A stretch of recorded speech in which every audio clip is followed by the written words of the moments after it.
Hello, everyone. This is Alan Levy, amateur radio call sign KH7AL, bringing you another edition of the Diet SOTA podcast, where we meet with summits on the air activators and chasers to try to understand a different angle on this program, what it is about it that combines amateur radio, summit seekers, and chasers into something that we thoroughly enjoy and participate in. And my special guest today, all the way from Colorado, is Matt Schnizer, Ye- amateur radio call sign K0MOS.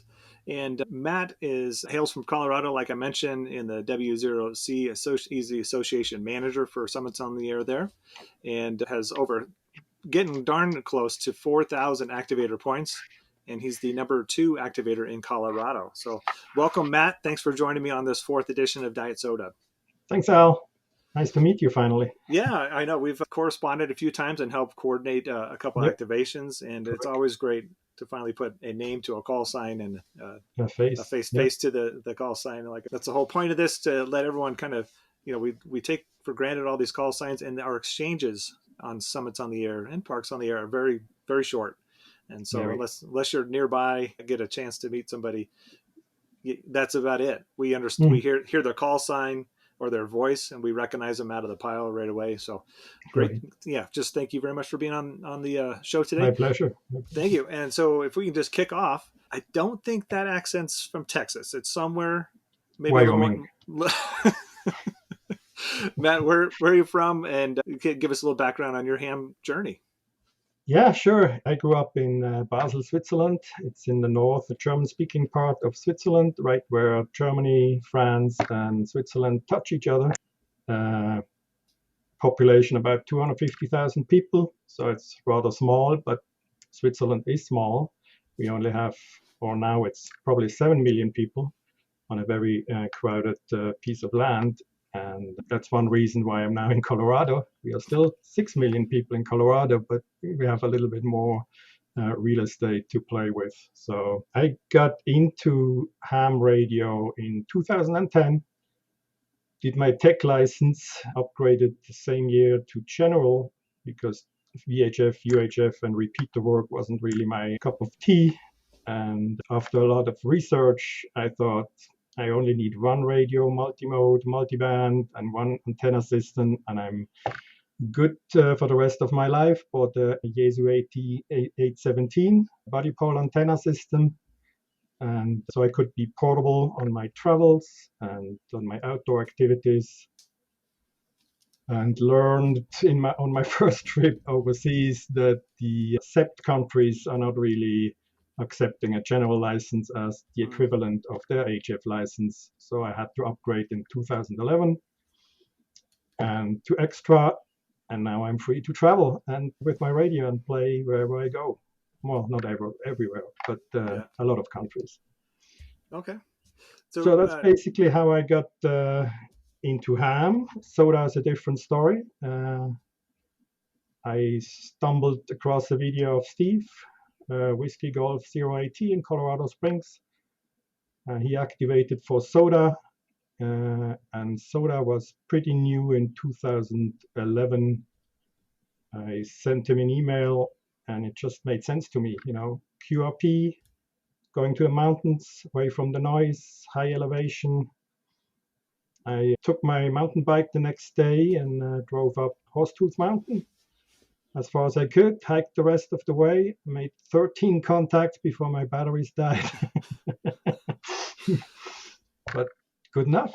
yeah, got it in the logbook. That's great. And then Right. yeah, Steve was there to kind of show you the way and help you out a little bit. So Right. He had, kind of pointed me in the right direction, but what to listen for and what band to use because I had no clue, right? yeah. Except for what I learned during my exams, and that's not much. I mean, it's not applied, it's just theory, it's not Hmm. applied Yeah. ham radio. Yeah, I felt the same way. I got into Summits on the Air because one, I love hiking. I got my license in 2011, and Oh, okay. and it just seemed like a perfect fit. And got into Soda Right, in 2013 just by being in the right spot at the right time and asking the right person, right. and away we went. But I think you mentioned I had you fill out a little quick bio beforehand, and you talked about doing some kayaking trips, and that's what kind of got you into it. So where were you doing kayak trips where you needed radios to be able to call in an air taxi or a boat taxi?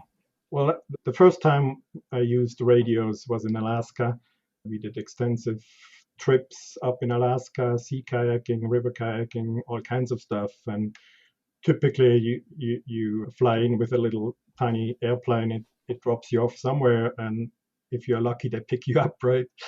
And that was always kind of so, will they remember me and where? So I thought it's a good idea to have a radio. Sea kayaking as well, you can listen to the NOAA weather reports, always important when you do sea kayaking. And you have an emergency option, all the ships out there, Prince William Sound or wherever you are. And yeah, I used airband and marine bands for this kind of stuff. Okay. And what was driving some of those little adventure? Well, I guess they're big adventures. You mentioned you'd be out for extended periods out in the Arctic. Sometimes you're not seeing people for a while.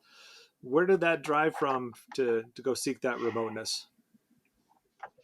Probably because we grew up in Switzerland and it's just a crowded place. I mean, no offense, great mountains, but there's never a point where you don't see infrastructure, power lines or ski lifts or railways or whatever. It's always omnipresent. You are not alone. You are in civilization. And the first trip into the Arctic was in Europe to Sweden, and it's just just the openness and the vastness and the emptiness. I mean, empty in terms of infrastructure, people.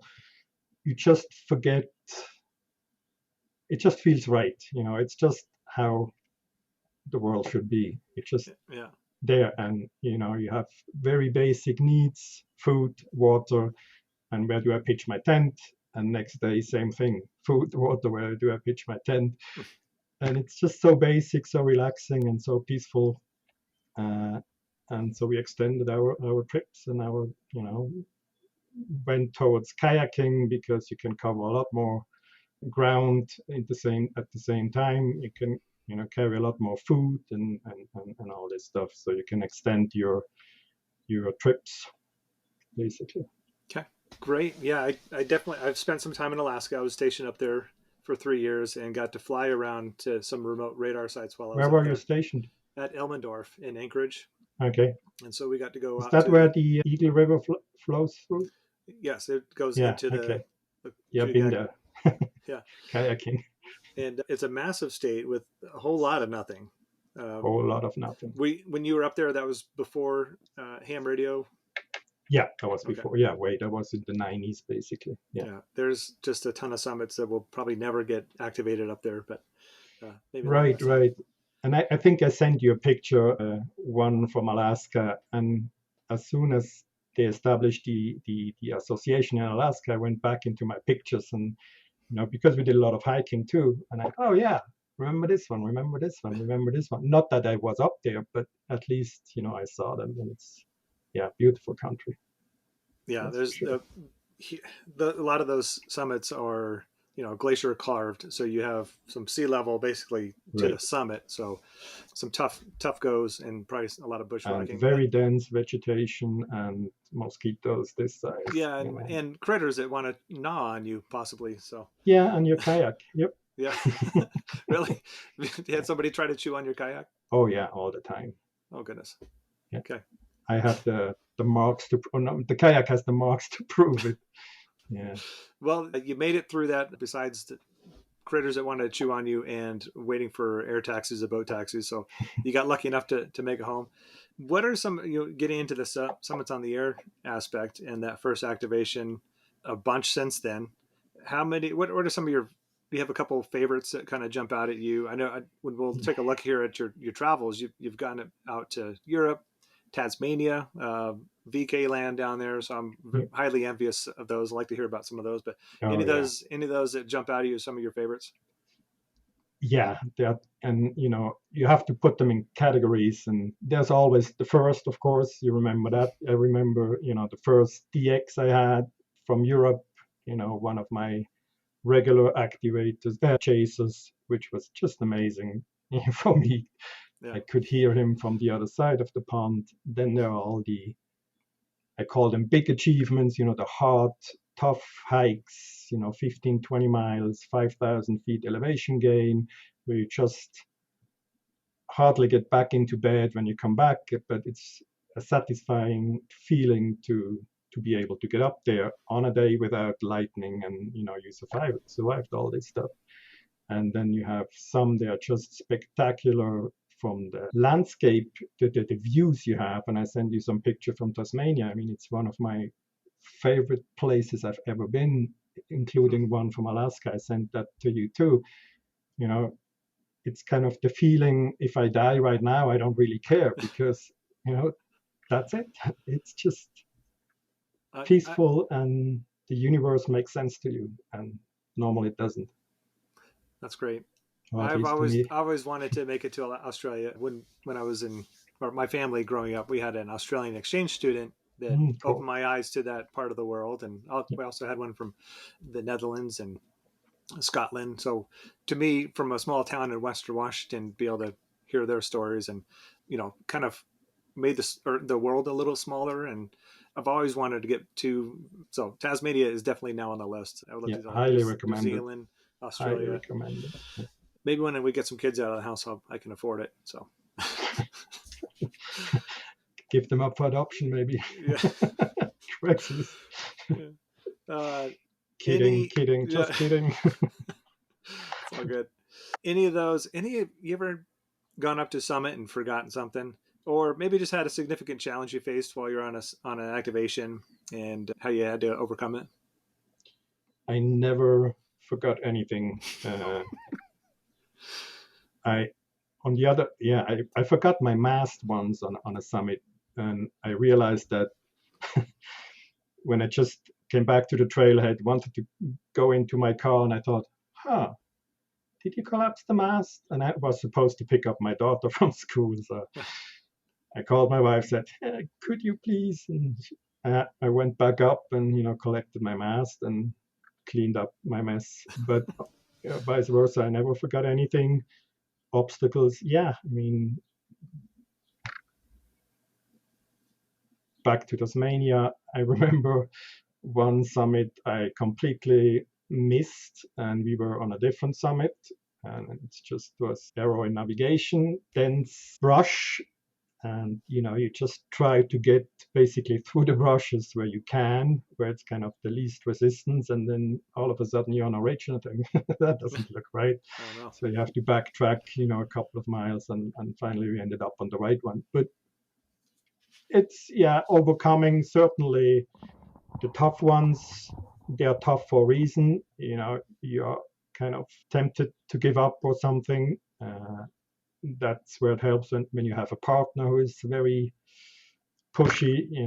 You don't give up, and you finally succeed. And so far, so good. We had two, I think. Yeah, I mean, I have to basically, probably I should say that most of the big hikes I do with my wife. She's a very outdoorsy person as well. We had to give up on two summits, one because of wildfires, and the other one because the amount of snow was just too much. We ran out of water, and finally I had to say, it's not going to happen today. We turned around, and too bad, but we're still alive. Yeah, that's the most important thing. Right. Your quest to get all these points, the journey you've been on, do you find yourself trying to do 2 or more activations in a day, or how do you prioritize, maybe, or has it changed a little bit since when you first started, like how aggressive you were trying to get points? Well, I wouldn't say, that the first mountain goat, I have to admit, is kind of the lure, right? You want to get to this mountain goat thing. After the first mountain goat, that's kind of, okay, done that, and you relax. But I think, and it also depends with your time, if you have a regular job, you have a family, all this stuff, it's it's difficult to make the time for big trips, or the 12-hour a day hiking thingies, or include, and then you have to drive 3 hours or 4 hours one way. It's just time consuming. And then, at least for us, came the a phase where our daughter was old enough, and you didn't have to babysit her all the time, and you could go for extended trips. We like to do challenging hikes, and sometimes that includes multiple activations. And what I like about this one, maybe I have to go back. In Switzerland, you have public transportation, so I never had a car. So you hop on a train, you drive, to a town, you hike to a mountain, you hike over a ridge to the next one, and you go down into a completely different valley, take a train, and you're back home. Here, that's difficult. Typically you have to have two cars, or and that's not easy to manage either. So, but there are certain areas where you have clusters where you can kind of do the whole circ. You come out at the same location, more or less, and have 3, 4, 5, 6 summits, and if you're lucky, 2 or 3 or some SOTA summits. So yeah, I love to do that. It's more efficient, than okay, we drive down next week again, same area, different mountain. The downside is, if you do 2 or 3 or more activations a day, your activations are really, really short, because it takes half an hour to set up, and you have to break it down, you have to do your contacts. So you lose, I say, an hour at least for every activation. So if you do 3 a day, it's 3 hours just setting up, packing up, talking to people. Yeah, a day is not long enough. So you have to have really short ones. I'm asking for as a support group a little bit, guys, because when I do get a chance to get out, I want to go knock out 2, 3 is a big stretch, but yeah. I mean, still Montana's place. Still learning maps. I've never got lost, but I will look on the map like it's only that far. Yeah, but it's really like deadfall in between. And even if I'm leaving early in the morning, not getting back till 4 or 5 in the afternoon, yeah, it's a lot to ask of the family to just just ignore that fact that I've been out tromping around, and now I want to update my logs and maybe make a video about it too. Edit a video. So yeah, but this is what we do. We get to do this. So yeah, thank you for that. Any essential gear that you typically take, as far as just what's your go-to radio? Well, that changed over time too. I mean, when I started out, FT817, at least as a multi-band, multi-mode radio, was pretty much the only game in town. Now, I don't know how many Chinese radios are on the market besides the big names. My go-to radio right now is the Russian Lab 599. It fits my style, I think, perfectly. Does all the bands I want to do, all modes, and my preferred mode is voice. So typically SSB on HF with just a small end-fed half wave, or right now with the 10-meter bands open, I have a J-pole with me at all times, which is a little bit more efficient.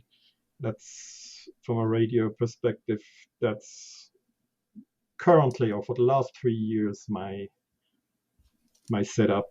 I took 100-watt Yaesu 857s up 13ers.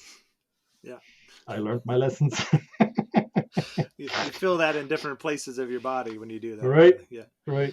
Than you would otherwise. Yeah, you just leave the watch at home. So you mentioned at your first activation with that 817 that you ran out of power after 13 contacts. Were you running full power? Well, the full 5 watts, yep. Okay. But okay. The 817 has, you can load it up with double A batteries. So, and it's not really an efficient radio in terms of power consumption. So yeah, it's down half an hour and it's poof. Oh wow. Okay. Well, that's how I learned that I need an external battery. Yeah, I haven't played with that A17 before, so I wasn't sure what the power out on that. And then you also mentioned, you're look at some stats here, almost exclusively sideband, but I did notice on the SOTA database that you do have that little badge for a CW contact. So is that something you're learning or just? No, yeah, I mean, of course, I never stop learning. I made an effort, I don't know, 2, 3 years ago, made a couple of CW contacts, even have, I think, 12 or 13 CW contacts for SOTA. Mhm. Uh, there are two issues I have with CW. Point A, I'm bad at it. I probably will, no, seriously. Uh, I have a problem with decoding for several reasons. One reason is I don't have enough practice. I don't have a home station. I don't have a base station. So I can never, just go down and listen to what's going on. My radio operation is all portable out there somewhere.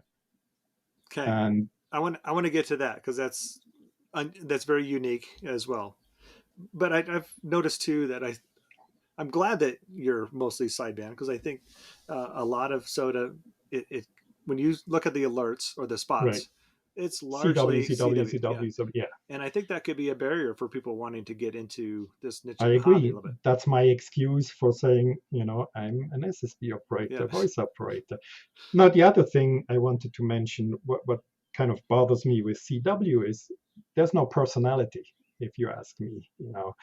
If I hear uh, one of my regulars, you can pick them out if they send with a signal 1-1. You Mm. just the rhythm, and it just there's a personality to everybody out there, or probably 99%. I'm sure there's somebody without personality, but you recognize their call sign no matter what. And that, I think, that gets lost in CW in my opinion. And the other thing is, we do this, short exchanges, and that's fine. We are all professional activators or chasers, so it has to be Hmm. go, go, go. But every now and then you have a surprise QSO, like right now on 10 meters open, and, some guy hears you and gives you a call, and he has no idea who you are, where you are, that you're portable, that you're sitting at 10,000 feet in the snow. And then exchange information. I'm sitting at 10,000 feet just above Estes Park, and you hear, a reaction in the voice, kind of surprise or excitement, or, oh yeah, my family, vacationed in Estes Park 1945 or whatever.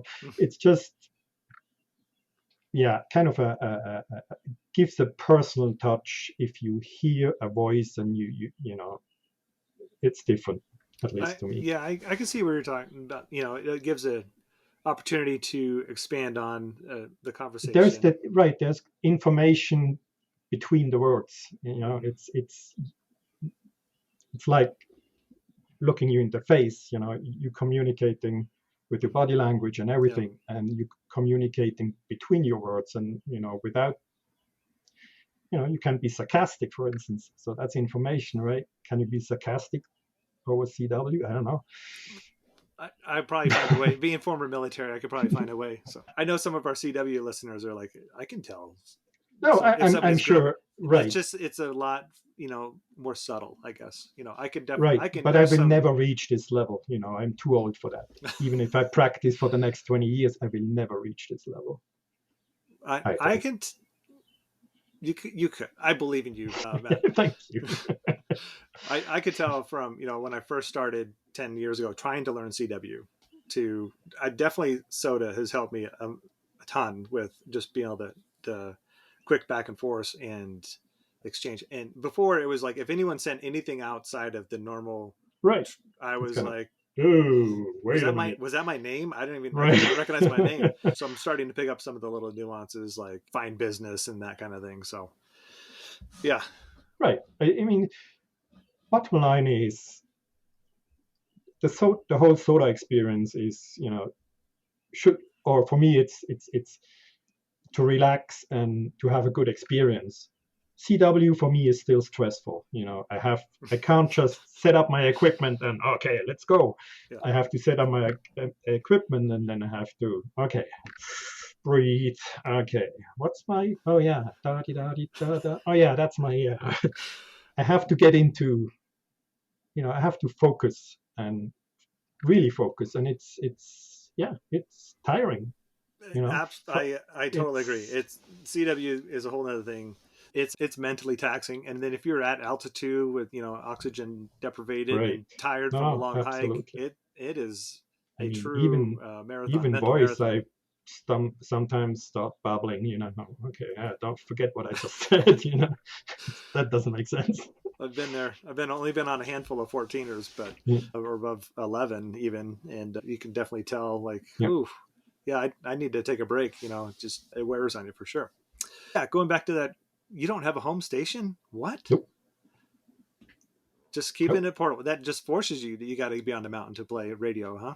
That's one of the reasons. Yeah, I mean, I sit for my job all day basically.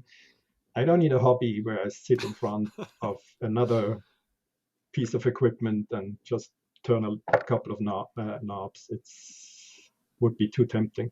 Well, I guess I kind of have the same thing. My shack, if you'd call it that, is in my unheated garage. So in the winter times, I'm not out there very much. So I'd rather be Yeah, out hiking and playing outside in the yeah, cold. But yeah, interesting. It's you're very unique. You're amongst a small band of brothers, I'm sure. There is not having a home station, but being very active probably, in ham radio. probably. Okay. All right. So I just want to look at some of your stats here.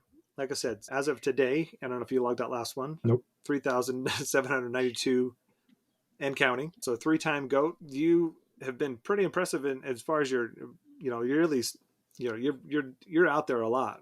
So up to 2016, you were, about 50 activations a year. It looks like you took a little dip. I don't know what was Right. That some was took you that away from the was when summits. I started out. That was kind of my goal. A peak a week basically was my goal, and then you know kids, school, activities, picking up, driving here, driving there, job. Yeah. Yeah, big dip. But you came And back with a I vengeance. came back with a vengeance. Yeah, Last year you had 106 activations. So right, right. I think that's a little better than a peak a week if I'm doing my math quickly.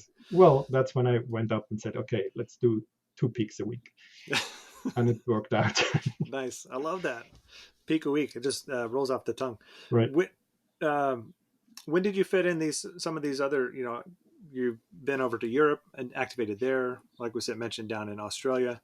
And I think I saw some in Spain as well. It's Europe When, too. Yeah. yeah, when have you been able to weave those into your soda journey?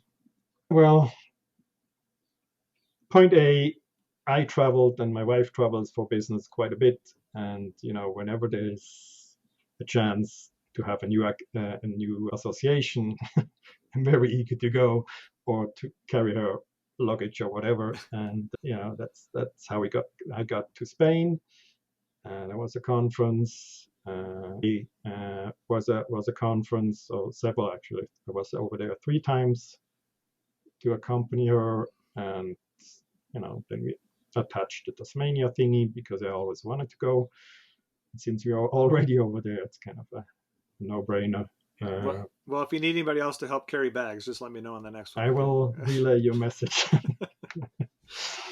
So, and vacation, since vacation for us is always related to outdoor activities, soda is kind of a no-brainer, right? It's always, you already know somebody, even if you don't know the person. Okay, soda association manager email, right? Yeah. So you have a contact person, and they have ideas, or pointers, or point to another person, and so you can kind of get, and then you have trip reports and all this stuff, from other people. So it's rather easy and fast to come up with a good plan and to optimize your vacation basically out of the wazoo, and really, get going. I'm curious. So, did you utilize those when you went to Tasmania Hmm? or elsewhere to kind of meet some of the locals, so to speak? Absolutely, absolutely. I mean, I think it's one of the major advantages of soda. Somebody. Yeah, I send out of an email. Oh, let's see. Yeah, Andrew VK1AD. I had his contact through another of my soda friends, Oscar Echo Hotel Romeo Victor, Herbert in Austria, and Andrew introduced me basically to the reflector in Australia, and I posted there, and Australia is a hard place to activate with QRP population. I think there are 25 million people on pretty big piece of real estate. Yeah. And especially if you just activate along the coast on the 1 and 2 pointers, your signal doesn't go nowhere, literally. Mm. So the first time I went over and activated for SOTA, the association was freshly formed. I think I have a couple of first activations over there, and nobody had a clue what SOTA was. So there was no no alert. Nobody looked at alerts or anything. So it took me hours and hours to activate this. It's just to scrape up 4 contacts. Oh wow. So the second time, the second time for SOTA was a lot better because SOTA was established. I had Andrew and his crew basically supporting me and waiting. I posted every night, next day A, B, and C, and they waited for me like in the old days here in the US or Colorado. People are waiting for you. They're just not waiting until SOTA goat or anything of the app and run to the radio. They literally wait for you, which was really, really nice. And I had great success, I think. I think you're onto something there. That it is the SOTA and the network of friends we can make through this and get to know folks is almost an unofficial travel agent. Right. I'm sure they And gave you some good tips on great places to eat and I beaches you can just wanted find. to mention that, and I think I sent you another picture from Spain. His English wasn't great. My Spanish isn't non-existing. We had a great day. No, literally, we had a great day. Google helped. Sometimes it was funny what Google said, but let's go with it, right? And he introduced me, or both guys introduced me to their culture, got the crash course in their history, and they packed so much in this short visit I had. It's yeah. That's great. Google Translate is whatever AI is going to bring with that. Definitely helping folks with breaking down some borders and misunderstandings. But well, not sure about the misunderstandings. Sometimes Google doesn't help. Context is everything. Right. I don't know if you're a PBS follower, but there's a travel show with Joseph Rosendio, I think is his name. Okay. He always quotes at the end of his show. He ends the show with a quote from. Oh, I got the quote right here. So, reminding you of the words of Mark Twain: "Travel is fatal to prejudice, bigotry, and narrow-mindedness." Happy traveling. I always love how he ends that because whatever associations we have in our little dogmas of culture here, what I love about ham radio is you never know who's going to be on the radio on the other end, where you're going to meet them, how their day's going, and how it's different from yours, but the commonality of just being able to talk to somebody, and in your case being able to go now visit some of those folks. So what have you gotten from that globe trotting of meeting different hams? I mean, if I would force my child into anything, it would be to go and study overseas for a semester or two. Just go outside and see what other countries or cultures do, because we have this in this country, we have this kind of attitude: we are the best at everything. I can attest we are not. I lived in other countries, I worked in other countries, I traveled in other countries. Each country has pretty good solutions in certain areas. We could copy. We have good solution for areas. They should copy, in my opinion. So it opens up your perspective. We are not as good as we think, and that's true for everybody no matter what country they live. And that opens up your mind and makes you, just a better person, I think. I think that goes right back to your beginning, your quest to find remoteness. That, the earth and nature is something we all have in common, and the things we Yeah. take care of. Yeah, definitely. So Matt, what is your goal?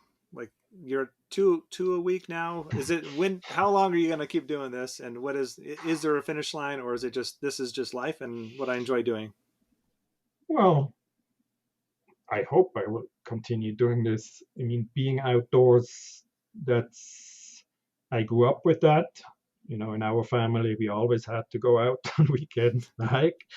You Then say as, had to. Did you not want well, to? it was not an option. Yeah. You know, as a teenager, you start to rebel and say, no, you know.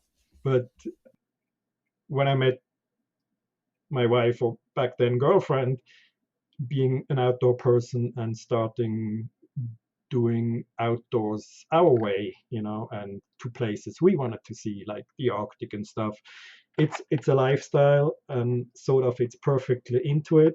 Will it always be SOTA? No, there are a lot of countries which do not have a SOTA association. That's just too bad.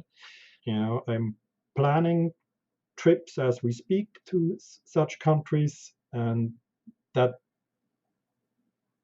drops my 2 a week to who knows what. I don't know. It doesn't really matter. You know, I take it as it pops up. How many trips, how many travels to where, and if there is a SOTA, I will do everything to get another association in my logbook for sure. If not, not a big deal. Okay. Have you got Uh, Montana in your logbook yet?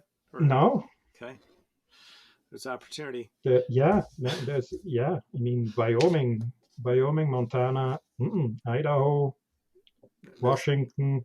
lots to play. You've definitely Yeah, had time to play in Colorado. There, 475 activations, 476 probably now. Are what is your level of what technical level will you not attempt? I saw some pictures you've shared. I'll probably throw them in right now. You're Utah doing some on rope work there. Are you consider yourself a technical climber? no, not at all. You know, we started climbing when we met, when we dated, whatever. We lost a couple of friends through to climbing accidents, which is always a damper, especially if those are kind of role models in terms of safety, and you know, you thought wrongly that that could never happen to them. Yeah, sorry to hear Uh, that. so you know, now we are at the age. Technical climbing is not our thing anymore, but you know, a four, a easy five, just scrambling somewhere is within the realm of possibilities. My view is there are only two classes. I can do it and I can't. And doesn't necessarily have anything to do with the classical, you know, classification. The one you mentioned in Utah is a very unique summit. It's Elephant Butte in Rocky Mountain. Sorry, in Arches National Park, the highest point. And there was another, you know, kind of what we talked about earlier. I was a we do our basically a yearly pilgrimage to Utah and explore the canyons and all this stuff. And Moab doesn't have too many peaks, SOTA peaks easily available. There are tons of unactivated summits, and you know, you need serious climbing experience. And even then, I'm not sure you can do it. But I looked at this Elephant Butte, did some research, and I saw Brian K0MOS. He activated that in the past. And so again, email, can you share any details? And you know, he shared all the details, and I said, is it a good idea to go alone? And he said, nope, but I wouldn't mind to join you. Oh, Sure. that's great. So you know, we did that 3 times in a row, and this year, you know, we couldn't find a date to do it. Maybe in the fall. It's just such an amazing journey up Elephant Butte. That sounds great. I have not spent. I was stationed there in Utah in Ogden. Went up to Oh, the okay. Uintas, explored around there, and then Yeah. the Great Salt Lake Front Range there, but never made out. Just drove by. Actually, we drove by. Was it Bryce Canyon? Arches, yeah, Arches National Park, and the line was Oh, out to the highway. insane, So unless you get there very insane. very early, you're out of luck. 5 o'clock in the morning, yeah, you have Yeah. to sneak in. So Matt, any kind of pro tip, something you've learned that would help somebody either advance their soda adventure or get started that you wish you had heard earlier on? Well, I mean, to start out, and I got that advice, I can't remember from whom, but some wise person, think it through, set up your equipment in your backyard or the neighborhood park or whatever to make sure you have all your coaxes and adapters and all the stuff you need to hook up your radio before you head out to the mountains. I would add, as my wisdom, if you're not, if you're really starting out, pick a hike or a summit you're familiar with. You know how to find the trailhead. You know where to pay a fee if you have to pay a fee, or timed entry permit is very popular nowadays. All these little details, getting in the way of the actual activation. Later on, my point is don't fret the points or any of these things because it means nothing. The point system, I think, is an unfortunate side effect, especially now that there are no any restrictions. I mean, you can drive up any mountain and set up your equipment and you're good. Originally, we had at least a slight requirement to hike up the mountain. That disappeared, unfortunately. Same with the winter points, or the bonus points, I should point out, the bonus points. Do they make sense? I'm not sure. Yeah. I have an opinion, but, don't fret the points. Look for a good experience. Look to find what, makes you happy, makes you relaxed, and because it's a game. That's all it is. It is a big game. Yeah, I love playing the game. Right. The researching, Right. the Right. I love to pour over maps for hours and hours and hours. yeah, it's one of my favorite parts. And then just trying to figure out the local area here. I've kind of expanded my scope when I first got to Helena. I just hit a couple of the first ones, and now I'm okay. I don't want. I'm trying to minimize the number I repeat on, just because there's a lot I can go get to still. The ones closer, just I guess would be easy. Right. I'll save a couple of the local ones for the Zulu rollover. I don't know. Have you ever participated in that? Mm-mm. That one's a fun one on New Year's Eve to get the double points. Right. Remember, I hiked up to, went up through the Air Force Academy there in Colorado Springs, and went overland that way because I couldn't get through this hike through. I wish I could remember the name of it right now, but you could normally go up through Woodland Park and back the other way. But I hiked up and then I hiked back down in the dark. And I just remember coming to the Front Range cliff, and I could see the city lights of Colorado Springs. And all of a sudden, my headlamp looked down. And I'm like, oh, that's a 75-foot drop. Let me find a better way down. Right, right. But in terms of repeats, you're in a different situation than I am.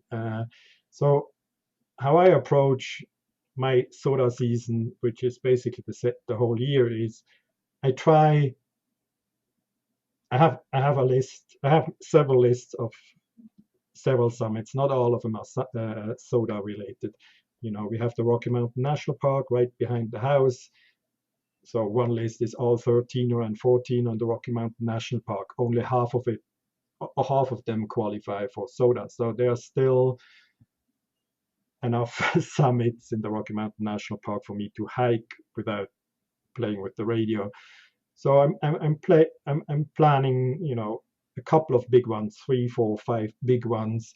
So all the other ones like today or most of the year, that's training, that's staying fit or getting fit.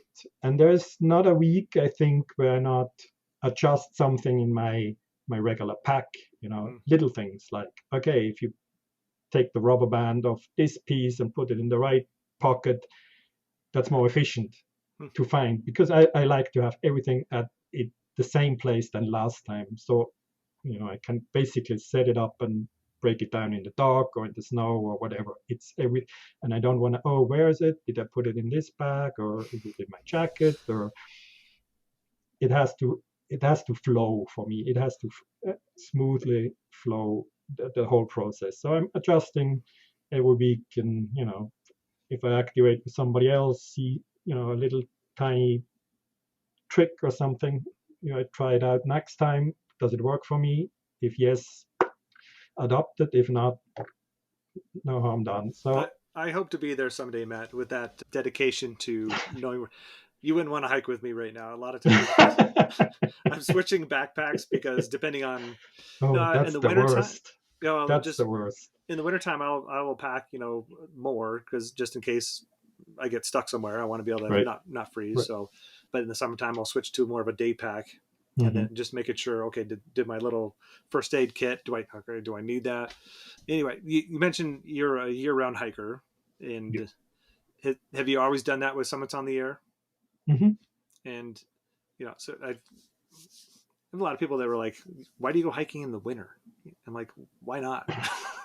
Oh, I love it in the wintertime now. I've I grown to can love it. do a slideshow of winter activation. Winter is just after a fresh coat of powder. It's just paradise, because all the tracks are gone. You don't see a trail. You see nothing. It's just pure bliss. It's just Yeah, snowshoeing. It's favorite I favorite like sport.